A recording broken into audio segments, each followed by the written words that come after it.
Bailey, you've been worse. Welcome, everybody. It is Wednesday night. This is Everything Titans. It is the NGSC Sports Weekly Tennessee Titans podcast. Well, you know what time it is. Quick snap. Henry, he's going to pass it. Touchdown! Touchdown Titans! There are no flags on the field. Tennessee has pulled a miracle. And that's going to pick off at the 24 by Myers for the touchdown. Yeah, that's going to be a quick answer to an incredibly terrible, long question. Just continue to stay consistent and focus on improvement.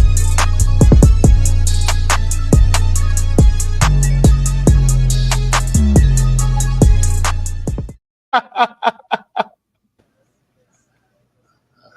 right, we got something to laugh about early. Yes, absolutely. Welcome to the show, Everything Titans. Just to talk about my laugh, we just heard our intro into the show, and whose voice do we hear right there? On the intro to the show, I couldn't help but chuckle, bro. Go on with We got to it. update the intro now. You know what I'm saying? We got to update the intro. No. You know what? Are we gonna need a new intro next year? Yeah, we will. Mm-hmm. I think we will. We're gonna need a new intro. Welcome to the show. Of course, again, this is Everything Titans. It is Tennessee Titans weekly podcast here. Please remember the website. It is NGSCsports.com, where you catch all of your current content. As my brother always tells me,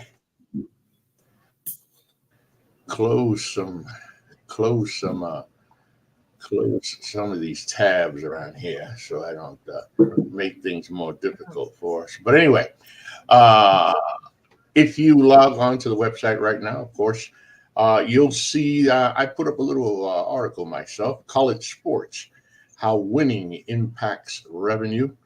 Of course, that has a major effect on college football more than anything else. College sports, but college football being the big one. Sammy Sportface gives us Move On, McAfee. You're out of your league. You know, what a world we live in today where Pat McAfee could literally attack the number 3 at ESPN. And, well, as of this moment, he still has a job. Bradley Walker gives us Tampa Bay Rays, a name change that shouldn't happen. Tampa Bay is going to stay in the Tampa Bay St. Pete area. There's talk about them being renamed the St. Petersburg Rays. But the city of Tampa and the 3 counties surrounding ain't having that. All that and more, of course, on NGSCsports.com, where we never stop. Remember us on Facebook at NGSC Sports. Twitter, I never call it X, at NGSC Sports, and YouTube at NGSC Sports. One note real quick, at the end of the month, actually the first weekend in February, myself and the company photographer, that happens to be my wife, we'll be headed down to Mobile, Alabama, as NGSC Sports will be in the house for the 2024 Senior Bowl. We'll be covering the Senior Bowl. So I'll be bringing you articles and live coverage and, of course, a recap of the Senior Bowl. So the 2023 NFL season has come to a close. It is playoff time. Playoffs are set, but this is a Titan show. Bro, you wanted to throw up a little something before because there's other news kind of correlates here in Tennessee. This isn't just Mike Vrabel, right? Yeah, here in Tennessee, obviously Titans fans, we fired our head coach, but for those non-anti-Titans Vols fans, because for some reason that's a thing. I don't know how you cannot be both, but Nick Saban retired today, and as a Vols fan, you see my little T. I got my big Titans up there, but hey, as a Vols fan, I am ecstatic about it, and I just want to ask y'all, and ask anybody out there who's listening, what's the bigger news for us today? and yesterday over the past couple of days. Mike Vrabel being fired or Nick Saban retiring? Ding dong, Saban's gone. Fellas. Go Balls. Moving forward. Well, you would think that nationally, you would think nationally it's Nick Saban, right? I mean, Alabama, college football, 6 national championships. But for us here in Tennessee, we're a little conflicted right here because as Vols fans, how can you not tell yourself, damn, it's about time he took his ass on up out of here? Hell, I think every team in the SEC, I think there were celebrations in Louisiana and Georgia probably for that news. Right. But no, seriously, congratulations. And other parts of Alabama. Congratulations to Nick Saban on an incredible career. Yeah. Yeah. Of course, the big news here, of course. Mike Vrabel. Yeah. Mike Vrabel. Been I talked about it. Go as head coach of the Tennessee Titans. Why am I having issues? I'm hardwired here. Yeah, I am unsure at the moment. Are you running anything else? Yeah, I'm not running anything else, and I'm hardwired. I'm like, what the hell is going on here? Somebody just wants to piss me off for the hell of it, or what? For those y'all don't know, all right, a couple of us on here IT guys, so we'll get to that first directly after your show.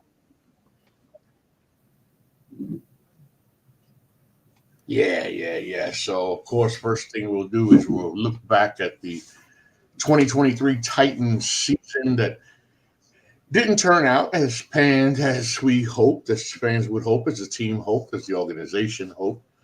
Of course, started the year, with Ryan Tannehill. We know what we went through the last couple of years with Tannehill. We know what we went through in Tennessee here with the team itself, with injuries and offense that, well, it has been an issue for years here. Even when Tennessee made it to the AFC Championship game, you had Tannehill at quarterback, but it was a Derrick Henry offense. You got a horseback there who's giving you 1,900, 2,000 yards. It's kind of easy to run. Arthur, what's your boy's name? Arthur Smith. Yeah, he was. His ass got fired too, by the way. He had an offense built around Derrick Henry, worked very well. Mike Vrabel comes in. Has a couple of 9-7 seasons, takes the Titans to the AFC Championship game. 2023 comes around. Derrick Henry's coming off of an injury. Is he still the same? Is Ryan Tannehill on the backside of his career? We got the answer to that real quick. Is Malik Willis ready to step up? I guess we kind of got our answer to that real quick. Was Will Levis going to be the future? It took a minute to get the answer to that question. I don't think we have the answer to that question just yet, but it does look promising.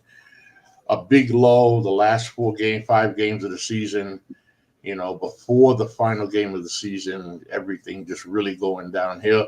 And then, guys, the last game of the season, big game against the Jacksonville Jaguars. Jaguars, looking to get back into the playoffs. Not the same Jaguar team, maybe not the Jaguar team we were expecting. And all of a sudden, I'll be damned, Tennessee Titan offense that we kind of hope to see, especially the King all year long. Wow. So, what happened? So who was that team we saw? It's the offensive line. They blocked. They run block. They were able to pass block some, which is what we saw, which is why that game turned out, the way it did, in my opinion. I can't believe what we saw, really.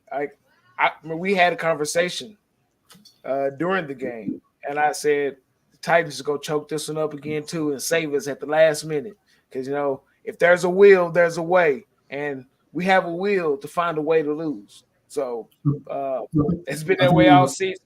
Yeah. I think what saved us in this game was how it flowed, especially with Jacksonville. Because, once we get up double digits, if double digits for low double digits, once we get up 10, we're playing conservative. And I felt that that's where this game was going to go. However, Jacksonville scored that touchdown on their first drive in the third.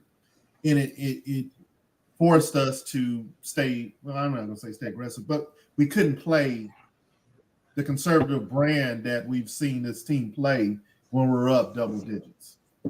And I think that them scoring that touchdown early was the best thing for that. That ultimately doomed them. I hadn't thought of that. I think that's a very good point there. Yeah. So yeah. How do you guys feel, Ralph? How do you feel? How do you feel the fact that we won that game, knocked us back 2 spots in the was in it the 2? draft? Ended up being 2. We're saying so we're 7th. We're picking 7th. Oh, we could have picked 5th if we lost. If we had lost that game, we would have picked 5th. Well, I'm always a big proponent. You go on the field to win the football game. It was damn good to see. Look, Ryan Tannehill has already acknowledged that his time in Tennessee is over.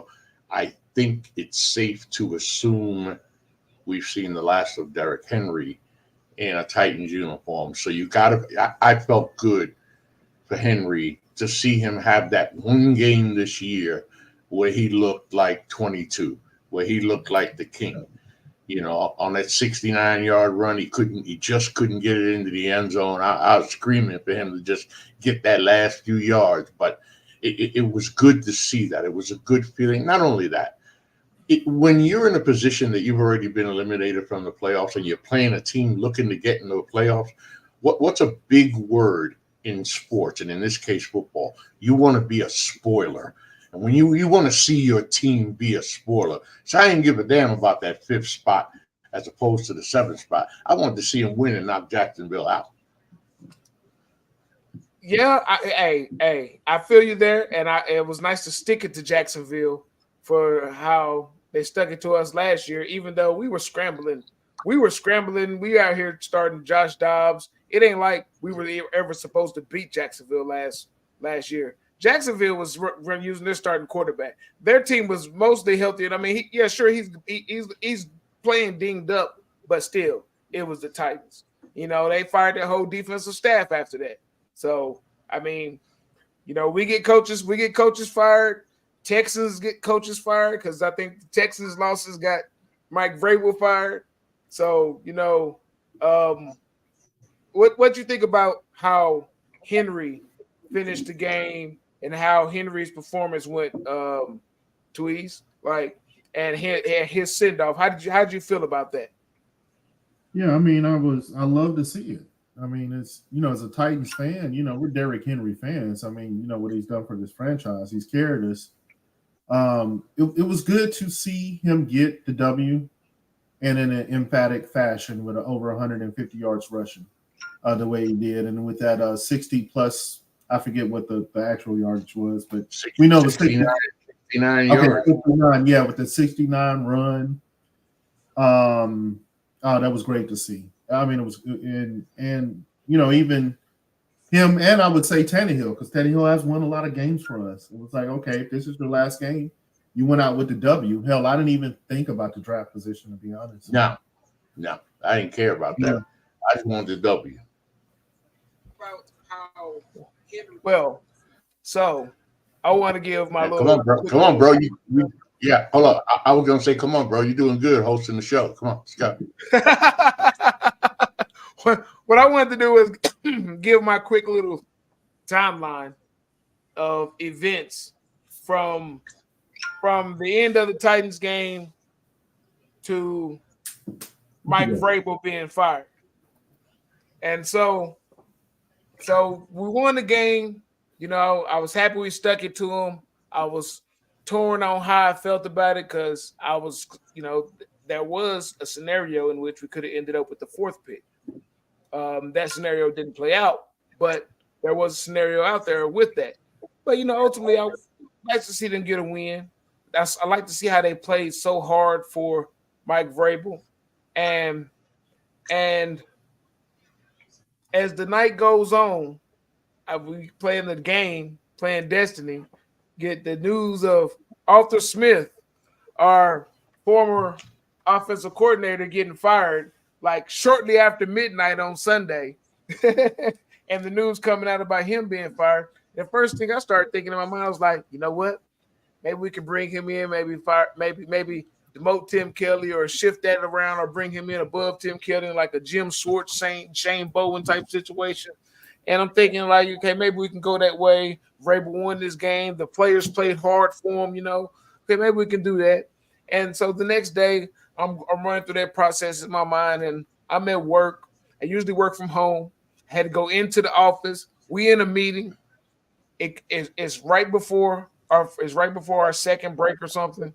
And my coworker across from me, who happens to be a sports fan, the rest of them not really sports fans, and he just hands me this phone and just does this right here.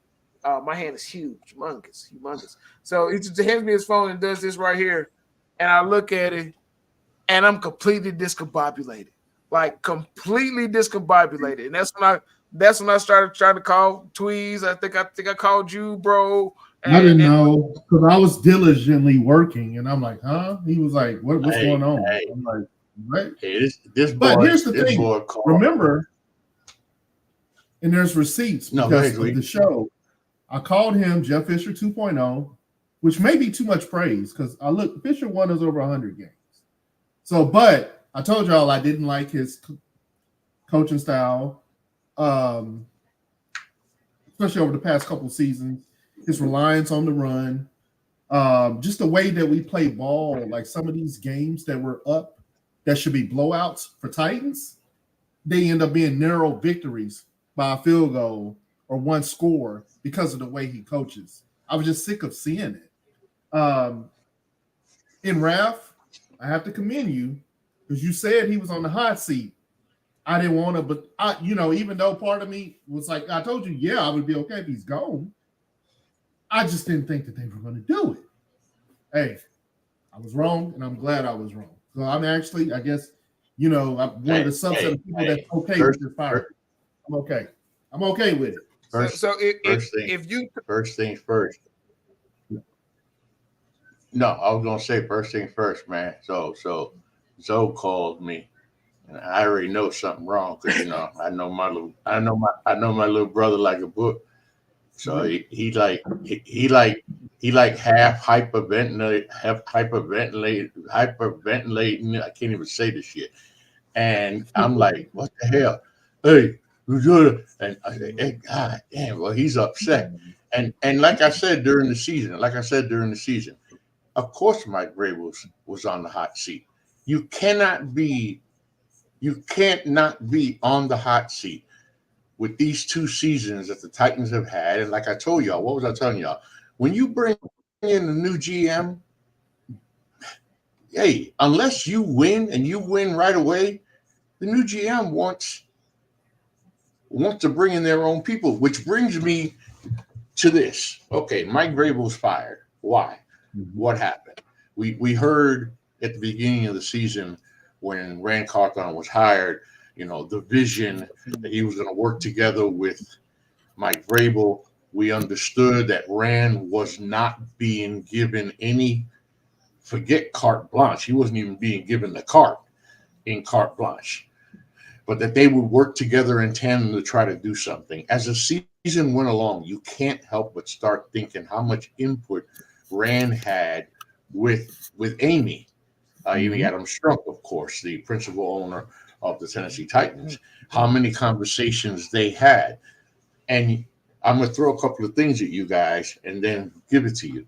So we see what happened during the season.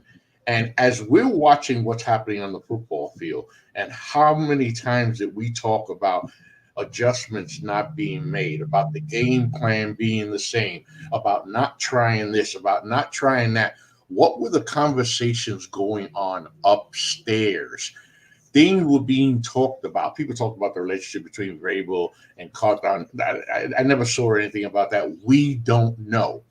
Now, the other thing I'm going to bring about is when you talk about the good seasons that Mike Vrabel had, remember, those are the years that Derrick Henry was also having great seasons. That one season they go to the AFC Championship game. Look at the year that Henry had. But he had so much to deal with these last 2 years. So I ask you guys now, I'm going to go to you, Tweez, first. Why? Mm-hmm. What happened in your mind? So I think it's because in this one topic that we brought up, that I was adamant about, this team should be in full rebuild. But then you have the head coach that's trying to remain competitive with janky ass players. Doesn't make sense. Yeah. You know me, I'm a logic guy that it's just not logical. Doesn't make sense. Other thing we were complaining about, staff, his staff, whether it's the defensive coordinator, offensive coordinator, whatever, special staff. So I think that's part of it, his loyalty to his janky ass staff. And then the other part is, I think the quote, well, I think it's a Bill Parcells, you are what your record says you are. And like you said, Raph, over the past 2 years, he's been terrible. He's been terrible. And when you consider his 6 years, 3 of them years, our offense have been in the bottom statistical categories. So when you look at that, yeah, it's a no-brainer. Yeah. It's a no-brainer. Before we go to Joe, Peyton, what's up? Peyton,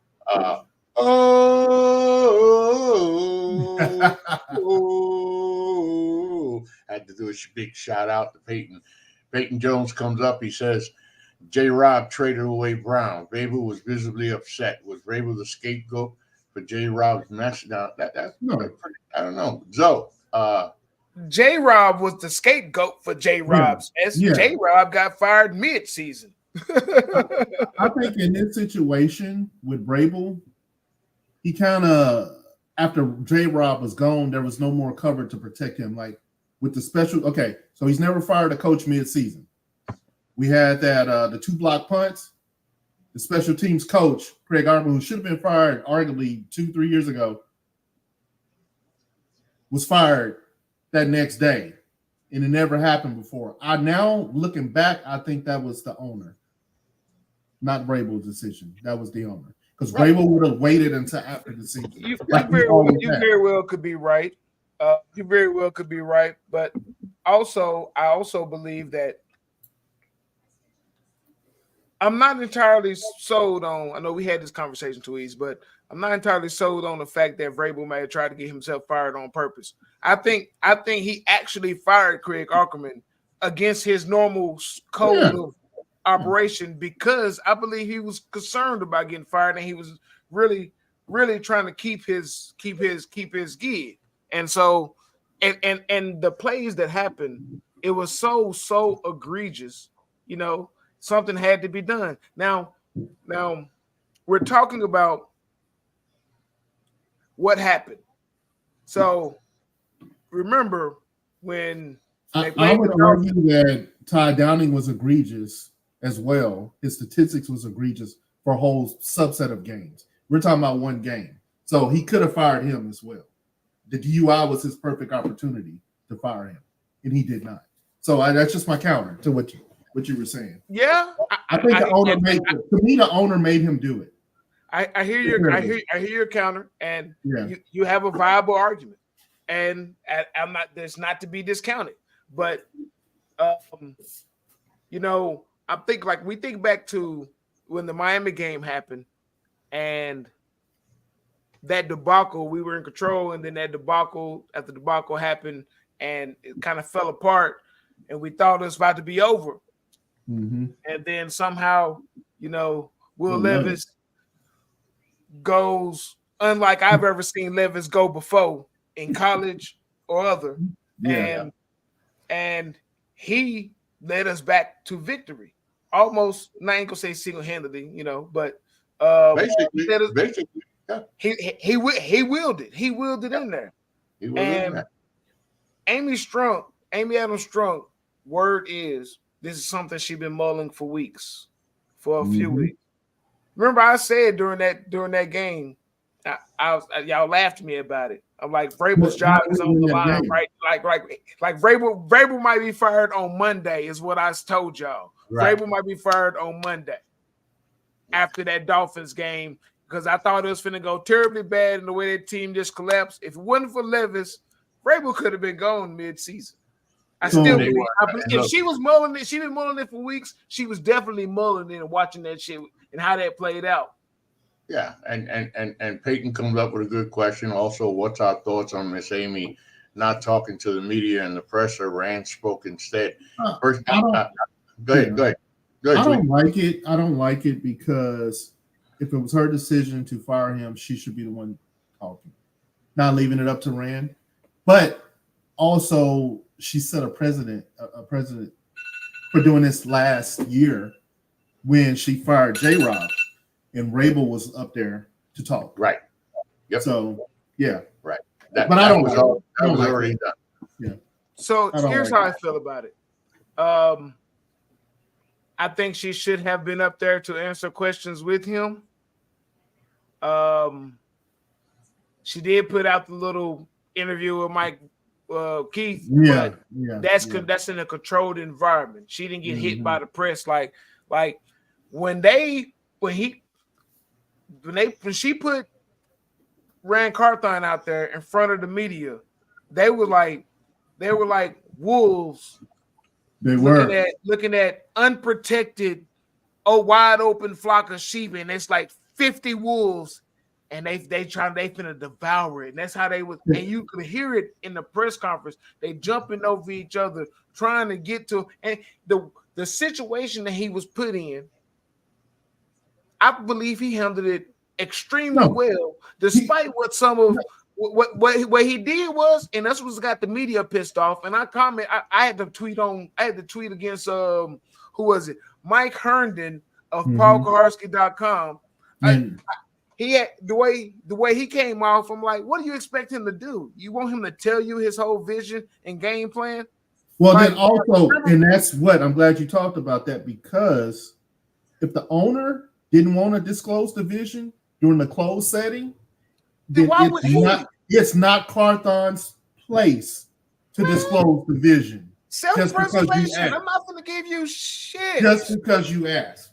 Yeah, so he got crucified for that. But to me, he handled it how he was. Hey, my boss, hey, I'm not going to say nothing. We'll work this out. We will tell you later and be happy with that. A caller on 1045, while I was listening to them, called in and said they brought up a valid point. It was leaked that Rand Carthon and Titans were very interested in CJ Stroud. The moment that stuff was leaked, motherfuckers started making moves, and several teams was battling that. We was going to be the team to move up. But the moment that information came out, what happened? Somebody else moved up and got not only somebody else, now we got to see the motherfucker twice a year. So you think Vrabel did it because Tanny was his boy, his ace? No, what you know? Oh no! Stop it. Well, look. Here's my thoughts. Here's my thoughts on this. Number one, Amy Adams Strunk is the owner of the team. By the way, I'd like to welcome a viewer, our partner, my partner, and the other boss at NGSC Sports, John Doucette. Welcome, partner, to the show. Yes, they need a quarter. What do you say? A quarterback and a running back? John, explain that a little more. As far as Amy not coming out, listen, she's the owner. She's not required to come out. That's called delegate. That's called delegating. Yeah. What I have liked to have seen her speak, yes, I would have liked to have hear what she had to say. But it's her job to delegate, and a precedent was set before. As Tweedy was saying, remember that when Malarkey. Malarkey was fired, it was Mike Vrabel who came out in the press conference. So she'd done this before. And if I'm Amy Adams Strunk and I'm telling Rand, look, Rand, I got to give you a little more authority here, blah, blah, blah. But before we discuss all of that, it's the hot seat, bro. Welcome to the GM job. But you meant J-Rob, okay, right? bro. You feeling it? Yes. Go ahead, Hudson, before I go in. No, I was saying, Ralph, you said when Malarkey was fired. Did you mean J-Rob? No, When Malarkey was fired, J-Rob. Oh no, J-Rob, he came out. Right. J-Rob came out. He meant J-Rob. Okay. So right. But yes, so that's you correct. did it with both the GM. Peyton says, "What's up, John Doucette?" And yeah, Malarkey got fired after we beat KC. Yeah, and it was J-Rob that came out. So that's the second time she did it. Go ahead, Zoe, because you fired up. No, I love our owner. Hey, y'all can. Hey, would I have liked for her to do? Sometimes I would like for her to do things different. Yes, but the moves she's making, she's not going to settle, and we don't want an owner that's going to settle. She ain't getting too. It don't seem like she's getting too meddlesome, like a la Jerry Jones, drunk dude in Indianapolis, Ursay. Right. It's not like she's doing that, but she's smart. She's calculating. Now, if you think about, I watched her little interview with Mike Keith, and she talked about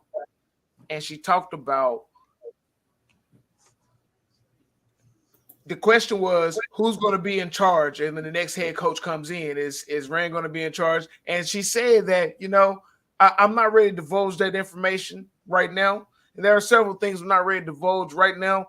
We will talk about it at the end of the process, and I will give you that information. But I'm not going to say that right now because obviously that could impact who's interested in the job. First of all, if they know they're coming in, that Rand Carthon's going to have full control, which he should. But because his intention, by his own words, is collaborate. Hold on, Hudson. So I like that, and so she's almost testing to your point, Ralph. Where I was it's like, okay, yeah, Vrabel been with you this whole time. Now it's you. Vrabel's gone. You go out there by yourself and you deal with these wolves.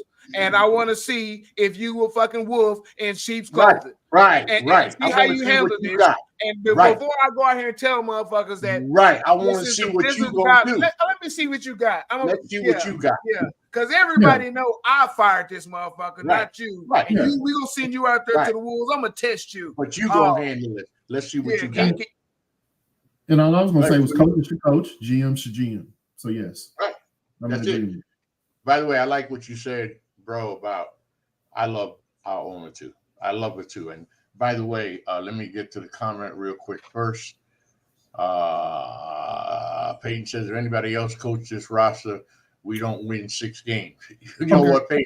That's a damn good point. But before we do anything else, I want to read Amy Adams Strunk's statement. She said, earlier today, I spoke with Mike Vrabel and told him about my decision to make a change at head coach. As I told Coach Vrabel, this decision was as difficult as any I've made as controlling owner. I appreciate Mike's contributions to the Tennessee Titans, both on and off the field. Anyone who has ever met him knows how passionate and genuine he is, and he's been a strong supporter of the Nashville community. We wish Mike, Jen, and the Vrabel family nothing but the best. Now, this is the part that I love. As the NFL, and it goes off of what you were talking about, bro. She didn't want to divulge anything, and the way she's thinking. As the NFL continues to innovate and evolve, I believe the team's best position for sustained success will be those who empower an aligned and collaborative team across all NFL functions. Last year, we began a shift in our approach to football leadership and made several changes to our personnel to advance that plan. As I continue to assess the state of our team, I arrived at the conclusion that the team will also benefit from the fresh approach and perspective of a new coaching staff. I believe the Tennessee Titans can and will be a premier National Football League franchise. It's what our fans deserve, and there will be hard decisions along the way. My decision today is not only a reflection of my disappointment of our past 2 seasons, but also my recognition that further changes are necessary to fully achieve our vision. I will never shy away from acknowledging that I have unapologetically high expectations for the football team and every aspect of the Titans organization. Our vision is not simply to produce more wins and losses. It is to regularly compete for championships. While the season was disappointing, I see early signs of progress taking shape. Last year, we added a promising young quarterback and several other talented players to our roster. With a coaching search, enviable cap space, and top 10 draft position, this offseason is as important as any in our history. I'm excited for the weeks and months ahead. We will meet the moment. What I love about that there is the fact that the steps that she's taking, looking into the future, she sees, as we see, as very obvious, the changes in the NFL, how the offenses are changing. We're going to go back, Tweezy, what you said earlier. We watched Mike Vrabel do the best that he could with what he could, with what he had, but it got to the point where we were like, dude, it's the same shit, different day. And Mike Vrabel, as you can see, is not a coach. Not that he's not a good coach. By the way, I'm calling it now. Next head coach of the New England Patriots is Mike Vrabel. He is not an innovator. Mike Vrabel has a set style of coaching, and that wasn't going to work for Amy anymore. Wasn't going to work for her anymore. Damn, what's up, Tweet? You like that? Yeah, I mean, I'm saying, just look at the viewers, just go and watch the previous podcast. It is, yes, we've harped on. Oh, I've harped on it. So yes, his style. I mean, yes, he's a good coach, but times have changed. Times are changing. Times have changed. Like, yeah. I'm off topic here, but I just want to say, bro, this is not attack on the politicos. You don't get this motherfucking White House State Capitol building. I don't even know how they got back there. So hey, dude, somewhere. That's not what was there. I'm telling you now. That's what's there now. I don't know how the hell. Look, man. You saw what I had. Win. No. I've been looking at this all game. All game. Shit. Hold on. So Peyton put a question in while y'all doing that. I'll answer Peyton. Okay. Hold on. I got this. And it's about Vrabel. You think Vrabel's showing up to his Hall of Fame ceremony on our bye week rub leadership? No, I don't think the fact that he went there, to get recognized, but I think it's a combination of what he said in his speech and the rumors that came out directly afterward about him coaching the Patriots and this and that, combined with there are reports now that he never addressed the situation internally. That no, this is all noise. I don't, I want to be here. It wasn't. He didn't nip it in the bud, basically, internally. Yeah. So when you look at all of those things, yeah, I would say it's a combination, not just him showing up, but just what he said or how he said it. Yeah. I forget what the spiel was, but yeah, but it almost like Zoe was saying earlier, man. It almost, and I don't believe that, but it's almost like you had to ask yourself, did he want out? Did he try? I mean, yeah. You got to think he wants that. You got to think he wants that New England job, cuz you got to think, man. As much as he loved Tennessee and the Titans, what Mike Vrabel is such a huge part of the Patriots, man, of their championships. So why wouldn't he want that job? I don't think he wanted out, but yeah, Peyton, some of that may have had some kind of an effect. But here we are. It's now over. From what I understand, I think I read earlier that Rand has been given the authority and put in charge of the head coach search.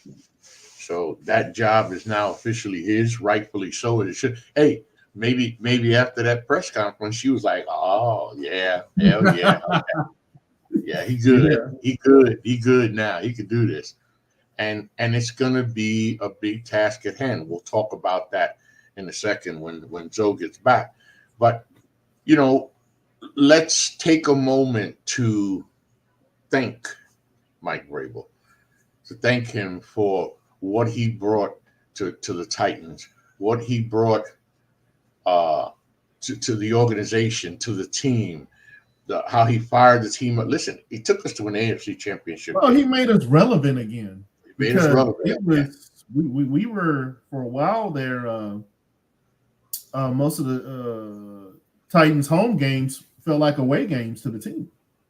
Yeah, because coming on that question, Peyton. Yeah, Peyton, we coming on that just now. As soon as Joe gets here, look, I'm gonna put Peyton's question up first. Let's not answer it yet. Who are your favorites to be the new head coach? And guess what the next topic is, Peyton?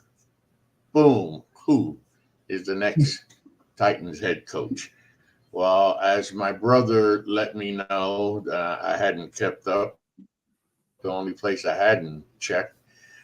Checking on the Tennessean, the Titans have scheduled 7 virtual interviews.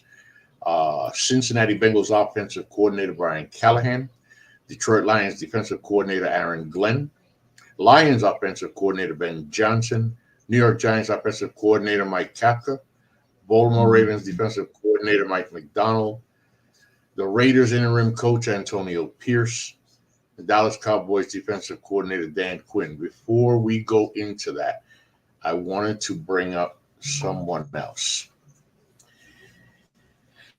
There's a team in the Windy City called the Chicago Bears, a team that pretty much hasn't been relevant. Excuse me, not the Chicago Bears. There's a team in Houston. I know. I lost myself, bro. I was thinking of Garrett's Popcorn in Chicago.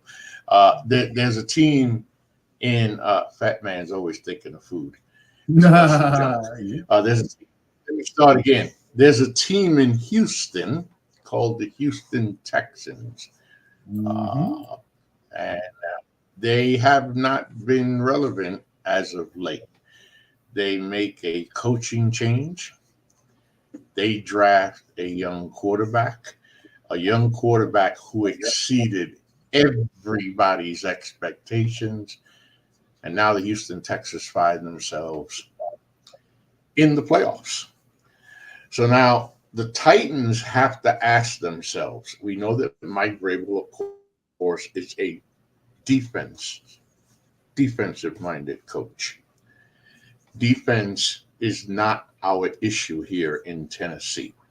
So when you ask the question, Peyton, and we'll go through these guys in a second, my first answer is I want an offensive coach. Not necessarily that I want Arthur Smith, but that's the last offense here in Tennessee that you can think of. That's what I want to see. Tweezy, go ahead, Coach. You got something to add? Yeah, so I don't want Arthur Smith because to me he's okay. You put in 3 years as a head coach and you failed. When he left as offensive coordinator, I didn't feel like he had enough experience to be a head coach at the time. And with the weapons he had in Atlanta, like you couldn't make that work. Yeah, I mean, coordinator fine, but I don't want him for coach as a head coach. And that's Arthur Smith. I do like, and I can't think of his name. Obviously, the OC for Texans. Yeah, I mean, at least interview, right? Because Frank Smith, is that his name? No, hold on. Yeah, is that the one? No. Well, yeah, I guess that's his name. There's one other I'm forgetting too. He was I saw his name somewhere before, but his name is not on the list that I've seen recently. Okay. But then I do like too that the fact that our GM wanted Stroud shows his eyes. There we go, boy. Bobby Slowik. Bobby Slowik. Bobby Slowik. Yeah. Bobby Slowik. So he's not on the list yet. Well, they're in the playoffs. No, he's not on the list for the interviews, but he has a tie-in with Rand Carthon back in San Francisco. The only thing about Slowick is the big question about him is when you compare him to the rest of the guys on this list, is he ready to be a head coach? Exactly. Yeah. Right. Yeah. Because sometimes these guys, they move too quick and they're not quite. But that don't mean that they won't get it right if they get a second go round. But do you give it to him just right after he's fired? Right. Does he need to dial it back a little bit? Because it was something about, was he trying to do too much? Was Arthur Smith calling the plays too and trying to coach? Instead of learning all the intricacies of running a team? And I'm going to tell you, I like Callahan from Cincinnati, and the hot name is Ben Johnson, the Detroit Lions offensive coordinator. But rumors have it that Ben Johnson's looking for somewhere in the neighborhood of about $15 million a year. And number one, I think he's out of his rabbit ass mind. I don't blame him for asking that kind of money, but I think he's crazy for doing it. But I'm looking for an offensive guy. You know, you love what you. Oh, we getting there, Peyton. I like that, Peyton. Yeah. No, so my thought about the offensive guy, and the reason we want, I guess I want an offensive guy, and I'm thinking you, although you haven't said it, Ralph, because every time we have a good coordinator, actually we haven't had one. The only good coordinator we had, LaFleur was gone after LaFleur was the 1 year, but that was understood. 1 year.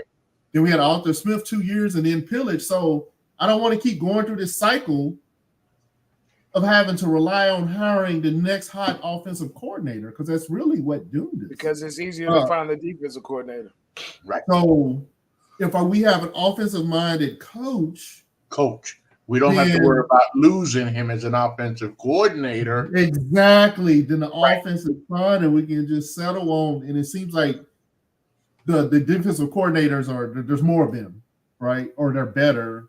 I mean, there's more quality candidates for a defensive coordinator, I guess. Hello, my big girl. Hello, my big girl. I love you. I like when you look at the two guys, Brian Callahan and Ben Johnson. Ben Johnson, of course, what he's built in Detroit these last few years, that offense is top 5-3. I like watching them play. And then Callahan in Cincinnati, you cannot argue. But two questions from Peyton. One, what do you think about Dan Quinn hire if we get Kellen Moore as an OC, thinking outside the box? And, of course, the guy who deserves a shot at the head coaching job, Eric Bieniemy. Zoe. I am in favor of going for an offensive coach. And I looked at the list that came out. And obviously, as a black man, I'm pro-black. So I was happy to see Antonio Pierce on that list. And I thought in my mind, potentially, he could be a superstar. He might be somebody who understands that, hey, I gotta change and adjust and adapt. Having been a more recent player and remember the type of player he was far more dynamic than a player like Vrabel was. He was able to change as he got older. Anyway, I thought I was impressed how he handled that team. But I really don't want a defensive coach. And I'm not ready for a coach who's not ready for the job. Now, Ben Johnson's had the job. He turned down jobs last year, really kind of. And now he's asking for $15 million, as you say. You know, I want to look at Ben Johnson. I like to look at Ben Johnson, but you know, you can't be a first-time coach coming in and talk about give me buku. So I did once I researched Brian Callahan, I did like what I saw. Is he akin to who was the Callahan coach that was coach of the Oakland Raiders? Is that his son? If that's his son, and based off what I've seen, if that's his son, then you know it's like Kyle Shanahan. when you grow up under a coach and you go into the coaching ranks and you start making moves, you're probably going to be a good coach most of the time, especially when you're the second generation. So I kind of like those two. But the biggest thing I saw on this list, I didn't see on this list, and Peyton Jones just asked about it. Eric Bieniemy. Last year we requested an interview with Eric Bieniemy. When I've been saying this for a couple of years, and some people looked at me crazy. I posted on Twitter, the media asked me like a thing like that. You know what I'm saying? Like, hey, he was looking. He needed to get out from under Andy Reid to show what he can do. Okay, so he went to Washington. And they done fired Ron Rivera. He's supposed to be fired. Probably should have been fired last year. But he done went there and made who the fuck is Sam Howell be a superstar on my fantasy football team, and damn near got me a fucking championship. Like the offense looked good. They wasn't trash because of the offense. That's why the coach is gone. But because they fired the head coach, they had nothing to do with him. So I'm like, he's not on this list. But I believe it's more of because Kansas City was trying to poach him directly after the season, and they fired Ron Rivera. They wanted to get him to come back in to fix their fucked up offense for the playoffs. Washington said, no, we ain't having that. And that's a good point. Washington saying, nah, we ain't having none of that until we interview him ourselves. Because remember, reports early on was, the players, he's too well phone, too tough on. How quickly that shit died down. Okay. Yeah, and that was a good point you brought up because, yes, it was very impressive what Bieniemy did in Kansas City. But let's remember, he had Andy Reid and Patrick Mahomes in Kansas City, not to take away from Bieniemy. And then the Kansas City offense started to go downhill even as Bieniemy was still there. What's most impressive is what he was able to do with Sam Howell. That was very impressive what he was able to do with Howell in that offense. So I'm all for giving Bieniemy his chance. The guy that I like, and by the way, yes, Brian Callahan's dad is former Raiders head coach Bill Callahan. I like Brian Callahan. I like Brian Callahan because when you look at what he's been able to do, Ben Johnson's done a great job in Detroit. But what Callahan's been able to build in Cincinnati with that offense, yes, he's got Joe Burrow.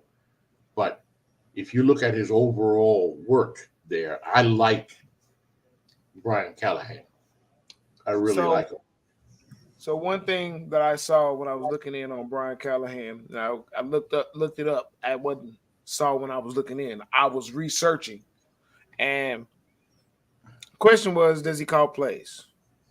Because we know Zach Taylor comes from under McVay, and Zach Taylor mostly runs the offense. Now what I was able to find is there's reports of it's more of a shared collaboration on play calling. And there has been several times that Taylor handed off play calling completely to Brian Callahan. One of those times happened to be last year when their offense looked kind of shoddy, and then late in the season it started to look better, and then they got into the playoffs. You know what I'm saying?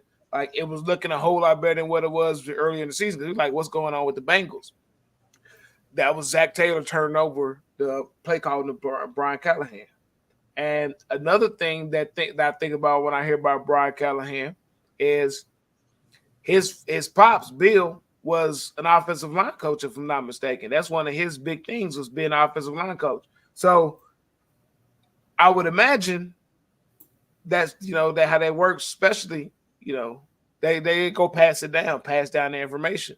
I would assume he understands how to coach or call plays that considers the offensive line, even its deficiencies and strengths, and to help the offensive line. And when you look at one of the weaknesses of Tim Kelly that I've spoken about before is he doesn't understand how to call play calls to fit what he actually has. He wants to call plays to do what he wants to do. It don't always work that way. You need if you got a shitty offensive line, you need to call some quick shit to help them out. You need to get moving left to right instead of north and south, so you can get these linemen moving, so you can get them continue to be worried about whether I'm gonna go out here, go out there, or it's gonna be a quick pass, so you can give your quarterback some time, or protect your quarterback, not give your quarterback some time, and protect these offensive linemen, not making them block for 5 seconds every fucking play call. Yeah. Like that's just ridiculous. And so I like that. I like him. Ben Johnson, I really was on top of Ben Johnson, but no, that's wrong. Wrong way to say that. I was really on board. That wasn't good. I was really on board with Ben Johnson until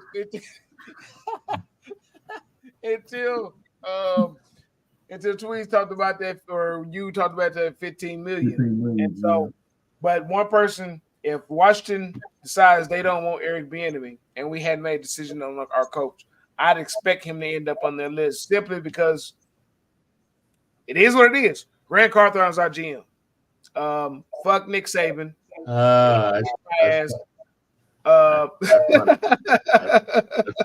ball. I mean, he's a septuagenarian, so yeah. I mean, just retire and live out your life. I'm not saying he's not capable of working, but I want somebody, younger, with fresher, young and fresh. Yeah. Now, Kellen Moore was a hot product, a hot thought beforehand, but he chose to go a minute ago. Yeah. Yeah, he chose to go coach with Brandon Staley in the Chargers and coach Justin Herbert. And I didn't see – I know Brandon Staley was trash, but I didn't see what I expected to see when he took that job out of that offense and out of Justin Herbert, even before Justin Herbert got hurt. And then the way the season ended, he got hurt and you got to play the rest of the season with Easton Stick. I didn't see, from what I saw, I didn't really see a whole lot of real creativity other than the quarterback running around for his life. Quarterback got 15 carries. Other than that, I didn't see nothing out of him that makes me say that maybe he's ready for a head coaching job. And I would argue that he left the Dallas Cowboys, and the Dallas Cowboys offense looks better. You know what I don't want? I would argue that. Go ahead. I don't want a retread. I'm so tired of this retread shit in the NFL. And it made me think now, Peyton, about your question about who we want as a head coach. And you brought up Dan Quinn, Kellen Moore. I don't want no retread. And if you listen to Amy Adams-Strunk's statement, if you read it, and hear what she said. The NFL is getting innovative. It's moving forward in a different direction. Then that goes with she don't want to retread either. So, but it's going to be interesting. It's going to be interesting to see. One of the things we got to talk about before we get out of here is. Hold on. Before we move on from the coaches. Okay. Let me touch on one thing. I think it's gonna be a little bit of music, maybe. So, one thing I don't want. There's 2 people on this list, and I agree with a caller I heard today. And I slick kind of thought about it a little bit myself, but really didn't just really like make a stance on it or whatever. But I don't want another Mike. If his name is Mike, do not hire him. We went from Jeff Fisher, to Mike Munchak, Mike Malarkey, and then we went from 2 M&Ms to the MV, Mike Vrabel. No more Mike. You got 2 Mikes on this list. You got Mike Kafka, offensive coordinator for the New York Giants. Why the fuck is he on this list? Nephew Rob, what's up, nephew? The only reason I can see Mike Kafka being on this list is because the mob put out the word on the behalf of who's the quarterback? DeVito?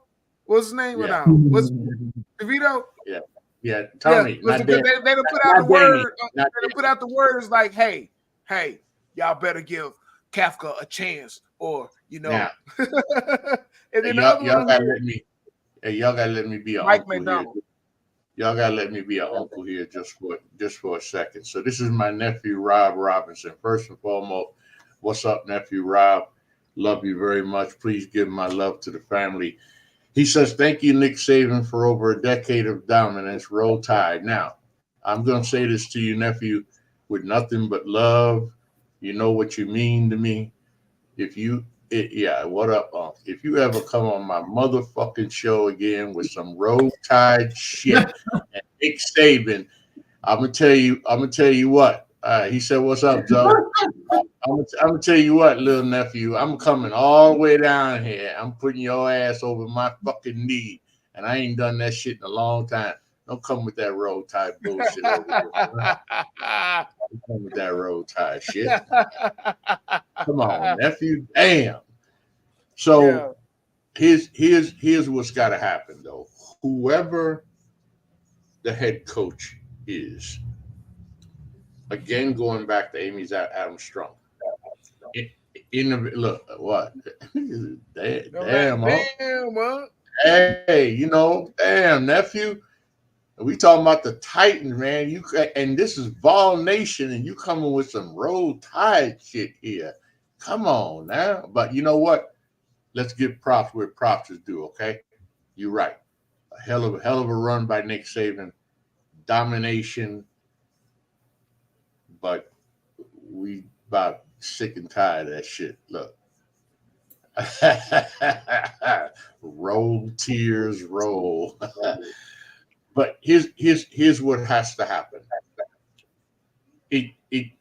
Whoever we bring in as the head coach, and again, please be an offensive-minded head coach, like Tweezy was saying earlier, and we were talking. We don't want the offensive coordinator. We want the offensive-minded coordinator to be our head coach. That wouldn't mean you got to worry about losing them. I don't want Kellen Moore to come in as an offensive coordinator and all of a sudden make Will Levis a hero, and next year Kellen Moore gets a fucking head coaching job. We don't want to go through that shit no more. But whoever it is that comes in got a lot of work to do.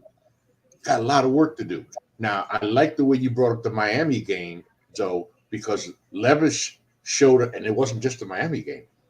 Remember, this is a young quarterback who's been working with nothing in front of him. Literally. He's just had a fucking paper towel offensive line in front of him for most of the year. And he has shown us so much poise, so much promise for the future. Who's the running back? It's Tajay Spears. Is it Tajay Spears? What the hell are we going to do about the offensive line? Something's got to give. There was in the press conference, Rand talked about Skoronski being, of course, a left tackle in college, but not having the length that basically required of a left tackle in the NFL now, but that there's a possibility they would visit that. I'm like, yo, he was a left tackle in college. Can we put the boy at left tackle and see if he could be a left tackle in the pro? And show me that he can't be a left tackle in the pro, and then take that away from him. But there's a lot. Right. Let me catch up there. That's a Titan. I'm ready for a good change. That's right, nephew. But yeah, Tweet, you know what I'm saying? Because there's a lot of work to do, man. We went, and by the way, we know the coaching staff is fired, right? Oh, and somebody. Sure. I don't even want to say. I don't even want to say Duran's name. Okay. Can we get Duran? That's not what Rand said. Let me tell you what Rand said. Rand said that he talked to the assistants and that they have the option to go and look for another position, and that when the next coach is chosen, they also have the option to interview with that head coach and see if they would like to.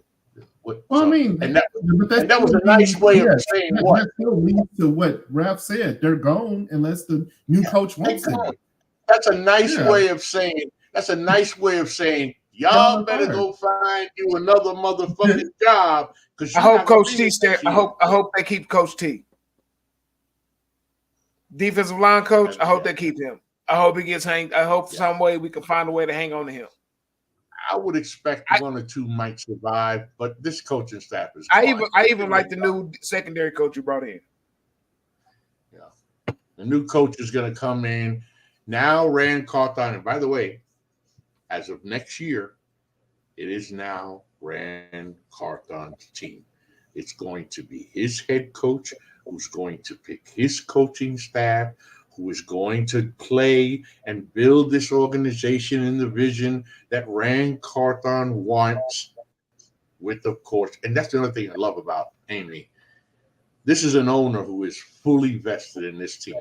It isn't like she's one of these owners that's saying, okay, you're the GM, that I'm gonna go on a vacation. You could call me, I'll be in Aruba or Greece. Hell no. She's in the house hand. How about this? Get Tim Kelly as far away from Nashville as possible. A to the fucking men. Yes. Well, gentlemen, you know what time it is, right? Mm-hmm. It's time to hang it up. Final thoughts, cuz.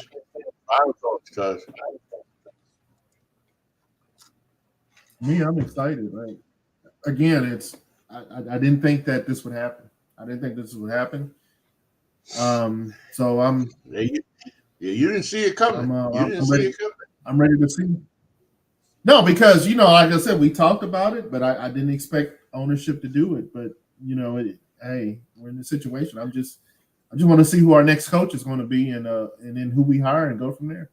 So it's going to be a very, very, very interesting summer.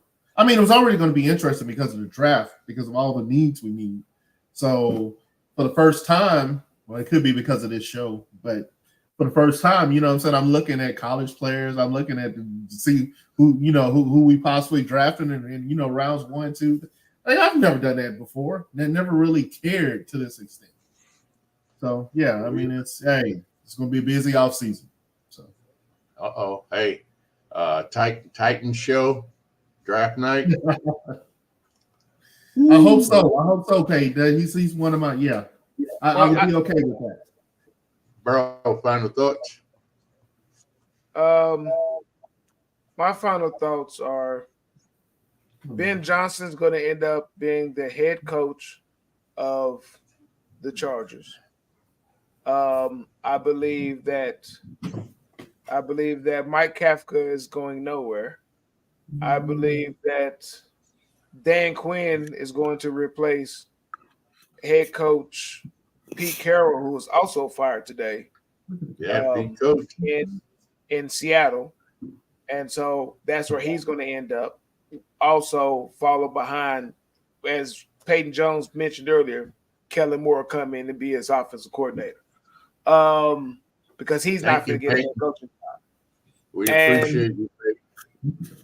We are going to end up with this is Brian Callahan or Eric Bieniemy, who ain't been listed because he didn't get another offer, and we looked at him last year. I think either way it go, we end up with an offensive coach. Another dark horse candidate out there. I'm not sure how it'll fly. I'm not sure what he's looking for, but dark horse candidate, national championship head coach Jim Harbaugh. Yeah, that's true. Yeah, he's also one of those.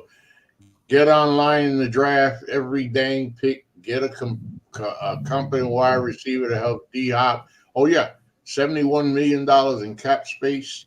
Of course, number 7 pick. And yeah, the O-line, the O-line, yeah, you meant O-line. I know, Peyton, O-line. You gotta have an O-line. You gotta have an Hold O-line. on. Let's not go into that this show. And what I'd like to do, and I'm propose this to you all. Let's take a week or two and see if the coaching thing wraps up, and we do an off-season preview type show in a couple weeks of what we're looking for in free agency, what our needs, what we're looking for in free agency, who we're going to target in the draft, what we want to try to get in the draft. If we know our head coach, if we don't, then we're going to talk about how crazy it is that we're 2 weeks later and we still don't know who the head coach is, and they're getting behind schedule, and what type of shit is going on, and maybe Amy Adams Strunk ain't up to the task. But I don't think that's going to happen. But I think we'll have a head coach within a week. So let's give it a couple weeks and come back on here, and let's give our off-season preview.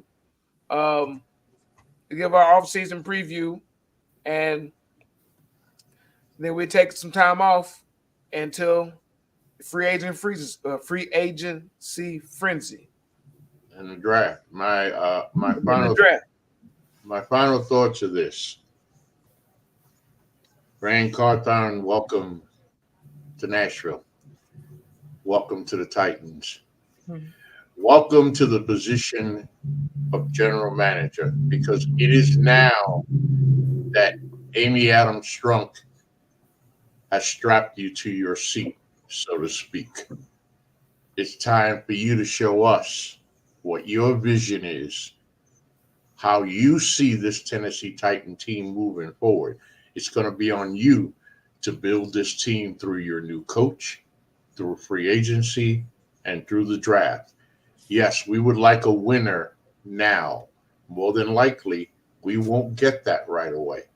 But what we're asking for and what is expected of you from the owner and of yourself is a better product on the field next year. We cannot see anything left over of what we've seen the last 2 years, be it coaches, style of play calling, all of that. Leading the league in injuries. Yeah, I mean, it's like, Jesus Christ. 3 years in a row. No. We're actually the numbers are misleading a little bit. We did have a lot of people end up on IR, but a lot of the players that we played, the reason our number ended up so high because our team fucking sucks, and we had to play people that you had to give people chances left and right, not because they was hurt, because y'all trash. But go ahead, sorry, tighten up. No, we about wrapped it up there. Thank you for joining us this evening. This is, of course, the NGSC Sports Weekly Tennessee Titans podcast. I want to thank you for joining us. Remember the website, of course, is ngscsports.com, where we never stop. Remember us on Facebook at NGSC Sports, on Twitter, I'll never call it X, at NGSC Sports, on YouTube at NGSC Sports. Make sure you hit the like and the subscribe button. I'll be back tomorrow with the coach and Lori. It will be attack on the politicals. Yeah, we got plenty to talk about tomorrow in the world of politics. But until the next time on this show, though, tighten up. Tighten up, y'all. Peace.